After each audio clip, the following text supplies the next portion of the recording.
എല്ലാവർക്കും നമസ്കാരം. ടെക്സ്റ്റ് ബുക്കിലേക്ക് ഹൃദ്യമായ സ്വാഗതം. അപ്പോൾ ദേവസ്വം ബോർഡിലേക്കുള്ള ഒരുപാട് ഒഴിവുകളുമായി അവര് മാർച്ച് 29-ന് നോട്ടിഫിക്കേഷൻ പുറപ്പെടുവിച്ചു കഴിഞ്ഞു. പലരും ഇപ്പോഴേ അപേക്ഷിച്ചും കഴിഞ്ഞിട്ടുണ്ടായിരിക്കും. അപേക്ഷിക്കാത്തവർ ഓർത്തുവെക്കുക, ഏപ്രിൽ 28 അവസാനത്തെ ഡേറ്റ് എന്നുള്ളത്. അതിനുവേണ്ടി കാത്തിരിക്കരുത്. അതിനു മുമ്പായി എല്ലാവരും അപേക്ഷിക്കുക. പലരുടെയും സ്വപ്ന ജോലിയായിരിക്കും ഒരു ടീച്ചർ ആവുക എന്നത്, അല്ലെ? നമുക്ക് ഏറ്റവും കൂടുതൽ സാറ്റിസ്ഫാക്ഷൻ നൽകുന്ന ഒരു ജോലി ഏത് എന്ന് ചോദിച്ചാൽ അതിലൊരു പ്രമുഖ സ്ഥാനം ടീച്ചിങ്ങിനുണ്ട് എന്നതാണ്. അത് കാരണം കുട്ടികൾ നമുക്ക് തരുന്ന സ്നേഹം വളരെ വലുതാണ്. അത് നമുക്ക് പ്രത്യക്ഷത്തിൽ അനുഭവിച്ചറിയാനും സാധിക്കും എന്നുള്ളത് കൊണ്ട് ഒരുപാട് പേർക്ക് ടീച്ചിങ് ഭയങ്കര ഇഷ്ടമാണ്. അപ്പൊ നോക്കൂ, ഗുരുവായൂർ ദേവസ്വത്തിൽ KG ടീച്ചർ, അതായത് ഗുരുവായൂർ ദേവസ്വം ഇംഗ്ലീഷ് മീഡിയം സ്കൂളിലേക്ക് KG ടീച്ചർ എന്ന സെക്ഷനിലേക്കുള്ള അപേക്ഷയും കൂടെ ക്ഷണിച്ചിട്ടുണ്ടായിരുന്നു. ഈ 29/3 വന്ന വിജ്ഞാപനത്തിൽ തന്നെയാണ് ഈ ഒഴിവിനെ കുറിച്ചും പറഞ്ഞിരിക്കുന്നത്. അപ്പൊ അതിന്റെ വിശദാംശങ്ങൾ നമുക്കൊന്ന് നോക്കാം. നോക്കൂ, ഗുരുവായൂർ ദേവസ്വം ഇംഗ്ലീഷ് മീഡിയം സ്കൂളിലേക്ക് KG ടീച്ചർ സെക്ഷനിലേക്കാണ് ഒഴിവ് വന്നിരിക്കുന്നത്. നിലവിൽ നമുക്ക് 2 ഒഴിവുകളാണ് റിപ്പോർട്ട് ചെയ്യപ്പെട്ടിട്ടുള്ളത്. 2 ഒഴിവുകളാണ് റിപ്പോർട്ട് ചെയ്യപ്പെട്ടിട്ടുള്ളത്. അപ്പൊ അതിനോടനുബന്ധിച്ചുള്ള കുറച്ച് കാര്യങ്ങളും കൂടെ നമുക്ക് നോക്കാം.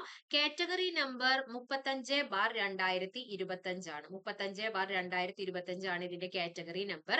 ഇനി ദേവസ്വം റിക്രൂട്ട്മെന്റ് ബോർഡിന്റെ ഔദ്യോഗിക വെബ്സൈറ്റ് ആയ www.kdrb.kerala.government.in എന്ന വെബ്സൈറ്റ് വഴിയാണ് നമ്മൾ അപേക്ഷിക്കേണ്ടത്. അതിൽ ഒറ്റത്തവണ രജിസ്ട്രേഷൻ നടത്തണം. നടത്തിയിട്ടുള്ളവരാണെങ്കിൽ ആ പാസ്വേഡും കാര്യങ്ങളും ഉപയോഗിച്ചിട്ടാണ് നമ്മൾ എന്ത് ചെയ്യേണ്ടത്, ഇതിനു വേണ്ടിയിട്ട് അപേക്ഷിക്കേണ്ടത്.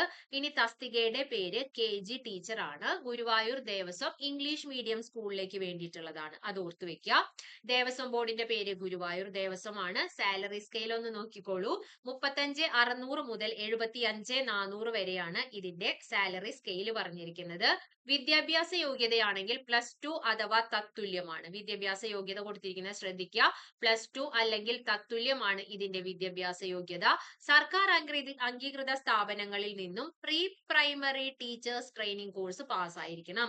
നമ്മൾ പ്രീ പ്രൈമറി ടീച്ചേഴ്സ് കോഴ്സ് പാസ്സായിരിക്കണം. അത് സർക്കാർ അംഗീകൃത സ്ഥാപനങ്ങളിൽ നിന്ന് ആയിരിക്കുകയും വേണം. ഇനി നിലവിലെ ഒഴിവുകളുടെ എണ്ണം നമുക്ക് കൂടി നോക്കാം. നിലവില് 2 ഒഴിവുകളാണ് ഉള്ളത്. നമുക്കറിയാം, ഈ വിജ്ഞാപന പ്രകാരം തയ്യാറാക്കുന്ന റാങ്ക് ലിസ്റ്റ് ഏറ്റവും ചുരുങ്ങിയത് എത്ര വർഷം നിലനിൽക്കും എന്നാണ് പറയുന്നത്? ചുരുങ്ങിയത് 1 വർഷവും മാക്സിമം 3 വർഷവുമാണ്, അല്ലെ, ലിസ്റ്റിന്റെ കാലാവധി പറയുന്നത്.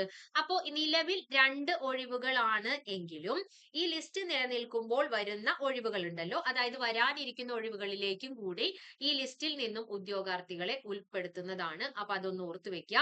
ഇനി ഈ ലിസ്റ്റിന്റെ കാലാവധിയുടെ കാര്യം ഇവര് പറഞ്ഞിട്ടുണ്ട്. ഏറ്റവും കുറഞ്ഞത് 1 വർഷമാണ്, ഏറ്റവും കൂടിയത് 3 വർഷമാണ്. എന്നാൽ 1 വർഷത്തിനു ശേഷം ഇതേ ഉദ്യോഗത്തിന് വേണ്ടി മറ്റൊരു പുതിയ റാങ്ക് ലിസ്റ്റ് നിലവിൽ വരികയാണെങ്കിൽ ഇതിന്റെ കാലാവധി അതോടുകൂടി അവസാനിക്കും. പിന്നീടുള്ള നിയമനങ്ങൾ ആ പുതിയ റാങ്ക് ലിസ്റ്റിൽ നിന്നായിരിക്കും എന്നും പറയുന്നുണ്ട്. അപ്പൊ നിലവിൽ 2 ഒഴിവാണ്. പിന്നെ റാങ്ക് ലിസ്റ്റ് വരുന്ന മുറയ്ക്ക് വരുന്ന ഒഴിവുകളും കൂടെ ഇതിൽ നിന്ന് നികത്തപ്പെടും. 1 ഇയർ കഴിഞ്ഞ് പുതിയൊരു റാങ്ക് ലിസ്റ്റ് വന്നാൽ പിന്നീട് അങ്ങോട്ടുള്ളത് ആ റാങ്ക് ലിസ്റ്റിൽ നിന്നുള്ള ഉദ്യോഗാർത്ഥികളെ ആയിരിക്കും എടുക്കുന്നത്. ഇനി നിയമന രീതി എങ്ങനെയാണ് എന്ന് ചോദിച്ചിട്ടുണ്ടെങ്കിൽ അത് നേരിട്ടുള്ള നിയമനമാണ് കേട്ടോ. നിയമന രീതി നേരിട്ടുള്ളതാണ്, ഓർത്തു വെച്ചിരിക്കുക. ഇനി പ്രായപരിധി പറയുന്നുണ്ട്. അത് 20-നും 40-നും ഇടയിലായിരിക്കണം. പ്രായപരിധി 20-നും 40-നും ഇടയില്. ഇവിടെ നോക്കൂ, ഡേറ്റ് കൊടുത്തിട്ടുണ്ട്. 1/1/2025 അതായത് 1985 ജനുവരി 2 മുതൽ 2005 ജനുവരി 1 വരെ അതിനിടയിൽ ജനിച്ചവർക്കാണ് ഇതിന് അപേക്ഷിക്കാനായിട്ട് സാധിക്കുന്നത്. പ്രായപരിധി 20, കുറഞ്ഞത് 20ഉം കൂടിയത് 40ഉം ആയിരിക്കണം. ഇനി പട്ടികജാതി പട്ടികവർഗക്കാർക്കും അതുപോലെ പിന്നോക്ക സമുദായങ്ങളിൽപ്പെട്ടവർക്കും നിയമാനുസൃതമായിട്ടുള്ള വെയിറ്റേജ്, അല്ലെ, വയസ്സിളവ് ലഭിക്കുന്നതാണ് എന്ന് പറഞ്ഞിട്ടുണ്ട്. ഇനി ഇതിന് പരീക്ഷാ ഫീസ് ഉണ്ടോ എന്ന് ചോദിച്ചാൽ നമുക്കറിയാം, നമ്മുടെ സർക്കാർ എക്സാം പോലെയല്ല, ദേവസ്വം ബോർഡിന്റെ ഇതിന് പരീക്ഷാ ഫീസ് ഉണ്ട്. 500 രൂപയാണ് പരീക്ഷാ ഫീസ്. SC/ST -ക്കാർക്ക് 250 രൂപയും OBCക്ക് സെയിം 500 രൂപ തന്നെ കൊടുക്കണം. ജനറൽ EWS ആണെങ്കിലും 500 രൂപ തന്നെയാണ് നമ്മൾ അടയ്ക്കേണ്ടത്. അത് ദേവസ്വം റിക്രൂട്ട്മെന്റ് ബോർഡിന്റെ അപേക്ഷ സമർപ്പിക്കാനുള്ള വെബ് പോർട്ടലിലെ പേയ്മെന്റ് വഴിയൊക്കെ നമുക്ക് ഓൺലൈൻ ആയിട്ട് ചെയ്യാവുന്നതാണ്. നമുക്കറിയാം എപ്പോഴും ഇത് ചെയ്യുമ്പോൾ നമ്മൾ ഒരു കഫേയുടെ സഹായം തേടുന്നതാണ് നല്ലത്. കാരണം തെറ്റ് വന്നിട്ടുണ്ടെങ്കിൽ ഭയങ്കര ബുദ്ധിമുട്ടാണ്. കുട്ടികളുടെ ഫോൺ നമ്പർ മാറി എന്നൊക്കെ പറഞ്ഞ് ഒരുപാട് പേര് മെസ്സേജ് അയച്ചിരുന്നു. അപ്പൊ അതിനൊന്നും നിൽക്കാതെ ശ്രദ്ധയോടുകൂടി തന്നെ ഇതിനുള്ള കാര്യങ്ങൾ ചെയ്യണം. ഇനി ഇവിടെ കുറച്ച് മറ്റു വിവരങ്ങൾ എന്ന് പറഞ്ഞിട്ട് കുറച്ചധികം കാര്യങ്ങൾ പറയുന്നുണ്ട്. നമ്മൾ അതൊന്നും ശ്രദ്ധിക്കേണ്ട. ഇതൊന്ന് നോക്കിക്കോളൂ. ഹിന്ദു മതത്തിൽപ്പെട്ടവർക്ക് മാത്രമേ ഇതിലേക്ക് അപേക്ഷിക്കാൻ പാടുള്ളൂ എന്ന് പറയുന്നുണ്ട്. അതുപോലെ ഉദ്യോഗാർത്ഥിയുടെ കുടുംബത്തിൽ ആരും ആദായ നികുതി നൽകുന്നവരുണ്ടാകരുത് എന്ന് പറയുന്നുണ്ട്. പിന്നെ ഒരേക്കറിൽ കൂടുതൽ ഭൂമി ഉണ്ടായിരിക്കരുത് എന്ന് പറയുന്നുണ്ട്. അതുപോലെ നമ്മളുടെ കുടുംബത്തിന്റെ വരുമാനം മാസവരുമാനമാണ് ട്ടോ. മാസവരുമാനം എല്ലാ സ്രോതസ്സിൽ നിന്നും കൂടി 25,000 രൂപയിൽ കവിയരുത്. മാസവരുമാനമാണ് പറയുന്നത്. ഉദ്യോഗാർത്ഥിയുടെ കുടുംബത്തിന്റെ മാസവരുമാനം എല്ലാവിധ സ്രോതസ്സിൽ നിന്നുമായി 25,000 രൂപയിൽ കവിയരുത് എന്നും പറയുന്നുണ്ട്. അപ്പൊ അതൊക്കെ ഒന്ന് ശ്രദ്ധിച്ചേക്കാം. പിന്നെ നമ്മൾ വില്ലേജ് ഓഫീസറിൽ നിന്നും വരുമാന സർട്ടിഫിക്കറ്റ് ഹാജരാക്കുമ്പോൾ അതിൽ വില്ലേജ് ഓഫീസറുടെ പേരും ഒപ്പും തീയതിയും ഓഫീസ് സീലും ഉണ്ടായിരിക്കണം. അപ്പൊ നമ്മൾ അതും ഒന്ന് ശ്രദ്ധിച്ചേക്കാം. ഇനി അപേക്ഷ അയക്കേണ്ട വിധം എങ്ങനെയാണ്? ഒരുവിധം എല്ലാവർക്കും അറിയാം, എങ്കിലും ഒന്ന് പറഞ്ഞുതരാം. നമ്മുടെ ദേവസ്വം റിക്രൂട്ട്മെന്റ് ബോർഡിന്റെ ഔദ്യോഗിക വെബ്സൈറ്റ് ആണ് www.kdrb എന്ന് പറഞ്ഞിട്ടുള്ള വെബ്സൈറ്റ്. അതുവഴിയാണ് നമ്മൾ അപേക്ഷ സമർപ്പിക്കേണ്ടത്. വെബ്സൈറ്റിന്റെ ഹോം പേജിലുള്ള അപ്ലൈ ഓൺലൈൻ എന്ന ലിങ്കിലൂടെ നമ്മൾ ആദ്യം ഒറ്റത്തവണ രജിസ്ട്രേഷൻ ചെയ്യണം. അതിനുശേഷം അപ്ലൈ ഓൺലൈൻ എന്ന ലിങ്ക് വഴി നമുക്ക് എന്ത് ചെയ്യാൻ പറ്റും? നമ്മുടെ യൂസർ ID ഒക്കെ വെച്ച് ലോഗിൻ ചെയ്തിട്ട് അപേക്ഷ സമർപ്പിക്കാനായിട്ട് സാധിക്കും. 3 മാസത്തിനകം എടുത്ത ഫോട്ടോ ആയിരിക്കണം എന്ന് പറയുന്നുണ്ട്.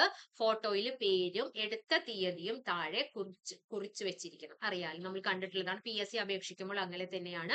അപ്പൊ ഈ ഒരു രീതി തന്നെയാണ്. പിന്നെ ബാക്കി എല്ലാ കാര്യങ്ങളും ഇതിൽ വിശദമായിട്ട് പറയുന്നുണ്ട്. അപേക്ഷിക്കുന്നതിന് മുമ്പ് പ്രൊഫൈലിൽ ഉൾക്കൊള്ളിച്ചിട്ടുള്ള വിവരങ്ങൾ ശരിയാണെന്ന് ഉദ്യോഗാർത്ഥി ഉറപ്പുവരുത്തണം. നോക്കൂ, റിക്രൂട്ട്മെന്റ് ബോർഡുമായുള്ള കത്തിടപാടുകളിലും യൂസർ ID പ്രത്യേകം രേഖപ്പെടുത്തണം. ഈ തസ്തികയിലേക്ക് റിക്രൂട്ട്മെന്റ് ബോർഡിന് മുമ്പാകെ വിജയകരമായി സമർപ്പിക്കുന്ന അപേക്ഷകൾ താൽക്കാലികമായി സ്വീകരിക്കപ്പെടും. ആയതിനു ശേഷം അപേക്ഷയിൽ ഏതെങ്കിലും തരത്തിലുള്ള മാറ്റം വരുത്തുന്നതിനോ അപേക്ഷ പിൻവലിക്കുന്നതിനോ കഴിയില്ല. ഞാൻ പറഞ്ഞല്ലോ, അതുകൊണ്ട് അതീവ ശ്രദ്ധയോടുകൂടി വേണം ഈ കാര്യങ്ങളൊക്കെ ചെയ്യാനായിട്ടുള്ളത്. ഇനി നോക്കൂ, വിദ്യാഭ്യാസ യോഗ്യത, ജാതി, പരിചയം, വയസ്സ് മുതലായ തെളിയിക്കുന്നതിനുള്ള പ്രമാണങ്ങളുടെ പകർപ്പുകൾ കേരള ദേവസ്വം റിക്രൂട്ട്മെന്റ് ബോർഡ് ആവശ്യപ്പെടുമ്പോൾ ഹാജരാക്കിയാൽ മതി എന്നാണ് പറയുന്നത്. പരീക്ഷാ ഫീസ് തുക കേരള ദേവസ്വം റിക്രൂട്ട്മെന്റ് ബോർഡിന്റെ അപേക്ഷ സമർപ്പിക്കുന്നതിനുള്ള വെബ് പോർട്ടലിലൂടെ ഓൺലൈൻ ആയിട്ട് നമുക്ക് അടയ്ക്കാവുന്നതാണ് എന്ന് പറയുന്നു. DD ആയോ മണി ഓർഡർ ആയോ ചലാൻ മുഖാന്തിരമോ മറ്റേതെങ്കിലും രീതിയിലോ ഫീസ് അടയ്ക്കാൻ പാടുള്ളതല്ല. ഇനി ഒരിക്കൽ അടച്ച ഫീസ് യാതൊരു കാരണവശാലും മടക്കി കൊടുക്കുന്നതല്ല എന്നും ഇതില് വ്യക്തമായി പറയുന്നുണ്ട്. ഇനി അപേക്ഷ സ്വീകരിക്കുന്ന അവസാന തീയതി എന്ന് ചോദിച്ചാൽ 28/4/2025 രാത്രി 12 മണി വരെയാണ്.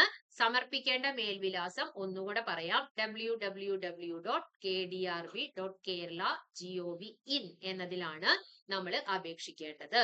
ഇനി ഫോട്ടോ ID കാർഡ് ഉൾപ്പെടെയുള്ള നിർദ്ദേശങ്ങൾക്ക് വിജ്ഞാപനത്തിന്റെ പാർട്ട് 2 കൊടുത്തിരിക്കുന്ന വ്യവസ്ഥകളൊക്കെ നിർബന്ധമായി നോക്കുക. അപ്പൊ നമ്മൾ അതീവ ശ്രദ്ധയോടുകൂടി വേണം ഈ കാര്യങ്ങളൊക്കെ ചെയ്യാനായിട്ടുള്ളത്. അപ്പൊ ടീച്ചിങ് ജോലി ആഗ്രഹിക്കുന്ന എല്ലാവർക്കും സ്വപ്നതുല്യമായ ഒരു ജോലി എന്ന് വേണമെങ്കിൽ നമുക്ക് പറയാം അല്ലെ. ഗുരുവായൂർ ദേവസ്വം ഇംഗ്ലീഷ് മീഡിയം സ്കൂളാണ്, KG ടീച്ചറാണ്, കുഞ്ഞു മക്കളെ പഠിപ്പിക്കുന്നതാണ്. അപ്പൊ തീർച്ചയായും അവരുടെ ഉള്ളില് നിങ്ങളെന്ന ഒരു അധ്യാപിക പതിഞ്ഞു കെടുക്കാനായിട്ട് സഹായിക്കും എന്നുള്ളതാണ്. ഒരു നല്ല ജനറേഷനെ, തലമുറയെ വാർത്തെടുക്കാൻ നിങ്ങൾക്ക് എല്ലാവർക്കും സാധിക്കട്ടെ എന്നും ഞാൻ ആശംസിക്കുകയാണ്. അപ്പൊ ആരും ഇത് മറന്നു പോയേക്കരുത്. ലാസ്റ്റ് ഡേറ്റ് 28/4 കാറ്റഗറി നമ്പർ 35/2025 ആണ്.